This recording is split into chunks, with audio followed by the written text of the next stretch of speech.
Hello, mister. Nice to meet you. I'm Shiki the Mystic Merchant. I am really interested by the shiny coins you have in your hands or in your sack.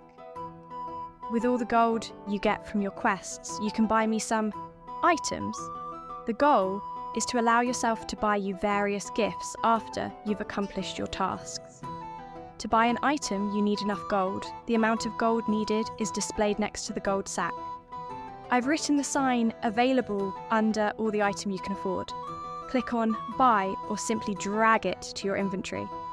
If you bought an item by mistake, you can click on buy again or drag it back to my shop. If it's not damaged, I'll buy it again full price. I do this for you because I want us to stay friends. Beware, if you try to buy an item without enough money, you will be in debt, and you will not be able to gain any XP or gold from your quests, as shown in new character stats. Now, we're going to see how to add an item in my shop. Click on New, add the name, select an image. We're going to create a burger. Then, set the price in the cost property. In this world, the recommended conversion is €1 or dollars is equal to 10 golds, but you can adjust this as you become more comfortable with the template.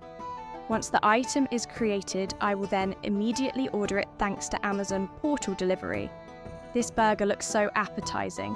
Luckily, you have enough gold to buy it. I feel like you and me, we're going to do wonders together. Validate this quest and pass to the next one.